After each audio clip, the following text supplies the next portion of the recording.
I remember when we wrapped the first movie, the last day of the shoot, feeling like we did something special here. Cheers, guys. Cheers. But you don't dare to trust that feeling because you're like, what if you're wrong? What if this is a disaster? And what if your performance is a disaster? But then it shattered every expectation I think anyone had on it. Obviously, it's a big deal to see that your vision succeeded. It also gives you a lot of confidence for the bets that you're making on the second one, because you know what works and what doesn't. Andy and I were talking about potential ideas for the sequel even when we were doing the first one, because we knew that we were going to do the second one. And action.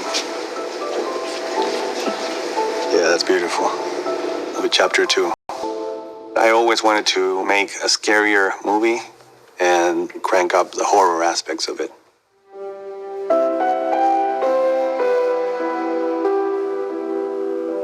It was strange because I'd been away from Pennywise for almost 2 years. And then Andy wanted me to do a test for a VFX, a motion capture thing.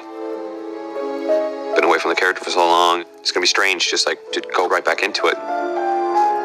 And I got the scene like the night before, and Andy's on Skype because he's already in Toronto for pre-production. He goes, okay, action, And action! Pennywise is just ever present and just like exploded out of me. I was surprised how much of him was just still there, because the first movie was so much for me was to figure out who the character was. With Bill, he put so much of him into the creation. The nuances in his face, the spark in his eyes. I really love sitting down with him and talking for hours about the character and the possibilities. 27 years, I dreamt of you, I craved you, I missed you, waiting for this very moment. Time to flow. In my preparation for the role the first time, I applied all these sort of crazy psychology to the character. There's a lot of scenes with Pennywise where it's just a physicality or a very technical thing.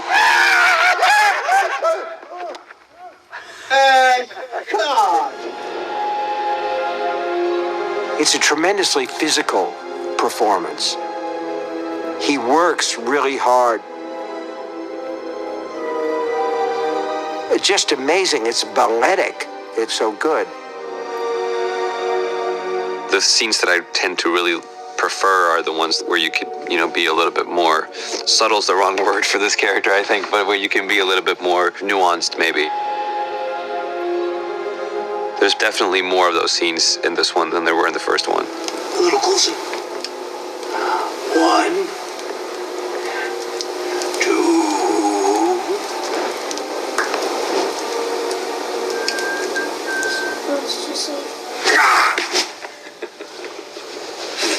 You okay?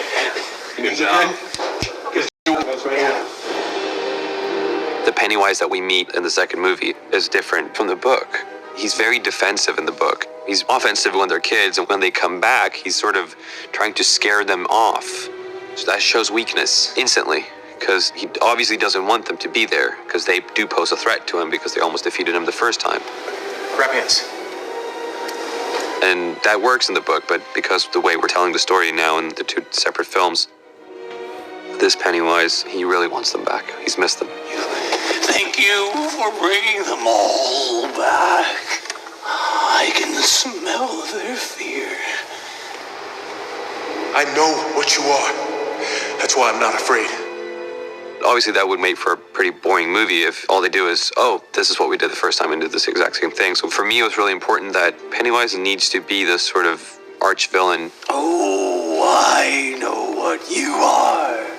A madman. He needs to be scary and he needs to be threatening. So that was one of the challenges that we had to address. I used Pennywise as a door opener for all the other things that these kids are scared of. And Andy made the right decision to actually broaden the scope, and the kids see transformations of Pennywise that are his own artistic creations, but they still relate to the various fears and phobias of the kids. This is Vince Prose. Vince is helping me to bring my nightmares to life. And he's throwing a lot of his nightmares in, and it's quite scary. We have a version of Pennywise where they're weakening him and he starts to deflate. So Andy wanted him to be almost like a deflating balloon. They're all grown up. Andy comes up with these ideas that once you see it and once it's implemented, it's just like, oh, this is crazy, this is genius. I like the fact that I'm trying to convince myself that I'm the hero. Yeah, let's do that, absolutely. Yeah. But you're also broken. You're broken. Yeah. Like a cockroach on raid.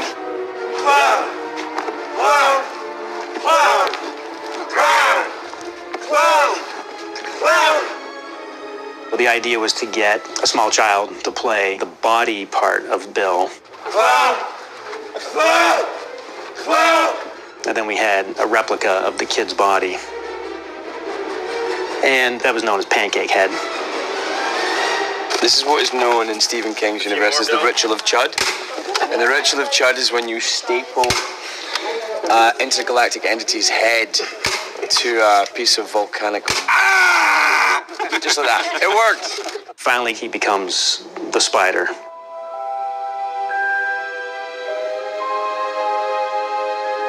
It's the end of the battle. In the first one, we had like Pennywise as me. We needed to up that, you know, like they're adults. The physicality needs to be more threatening. So Andy came up with this creature that he essentially drew, which is my face, gigantic Pennywise face on this sort of spider-esque kind of body. Andy's so good with designing creatures. I got the Pennywise spider. You want to see him? Yeah. I really love this frame. Vince's contributions to the monster are really cool.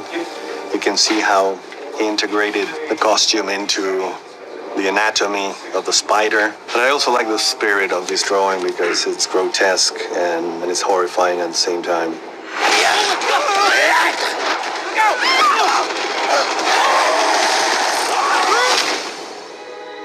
Now you're the one who's afraid. At the end of the first movie, Pennywise for the first time feels fear himself. And that's why his last line in the movie is fear. It's him realizing what that feeling is. Fear.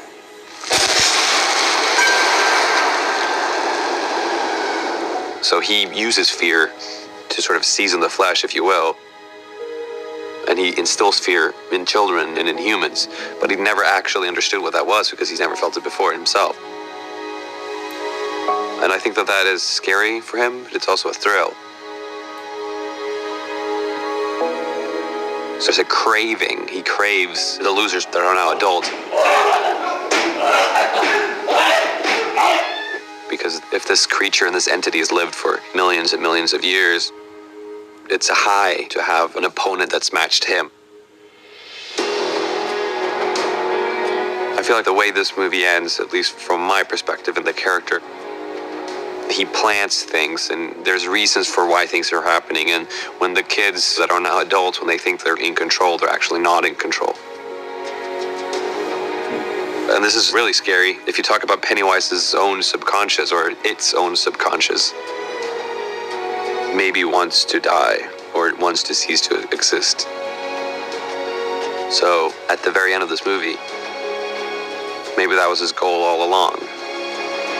And in that sense, Pennywise wins.